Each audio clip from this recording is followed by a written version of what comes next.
Neutron stars are one of the most extreme things in the universe. They're like giant atom cores, kilometers in diameter, unbelievably dense and violent. But how can something like this even exist?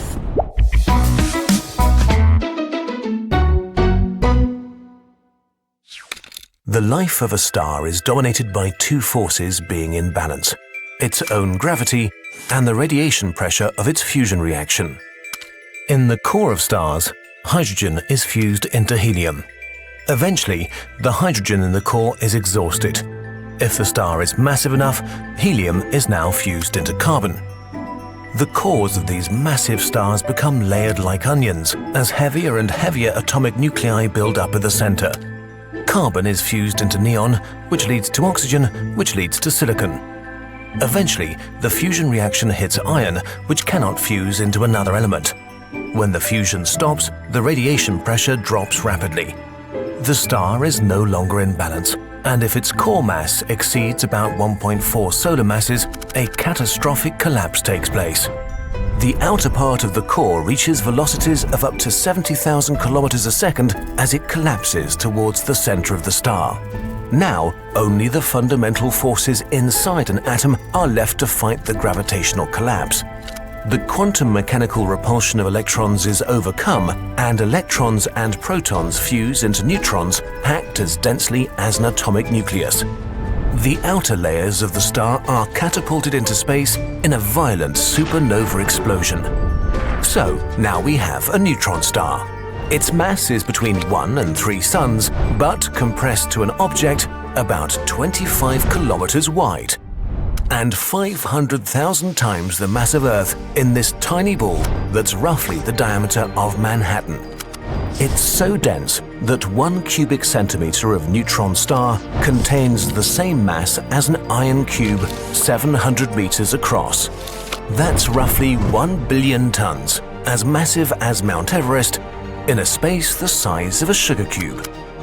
Neutron star gravity is pretty impressive too.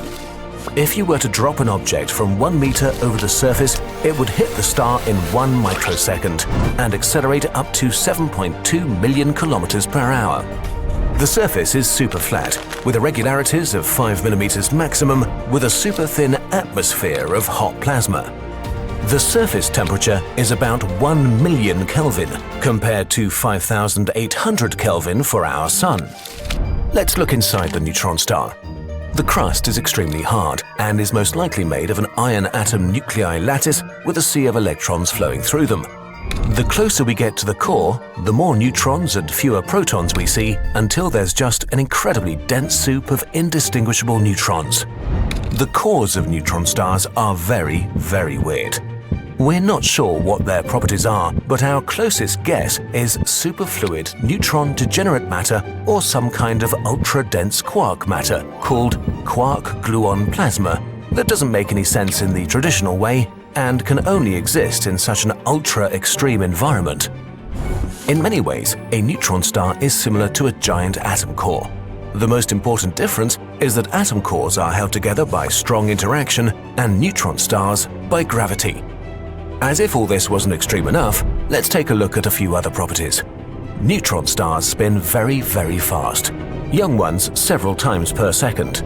And if there's a poor star nearby to feed the neutron star, it can rotate up to several hundred times per second. Like the object PSR J17482446 AD. It spins at approximately 252 million kilometers per hour. This is so fast that the star has a rather strange shape. We call these objects pulsars because they emit a strong radio signal. And the magnetic field of a neutron star is roughly 1 trillion times stronger than the magnetic field of Earth, so strong that atoms get bent when they enter its influence. Okay, I think we got the point across. Neutron stars are some of the most extreme, but also some of the coolest objects in the universe. Hopefully, we'll one day send spaceships to learn more about them and take some neat pictures.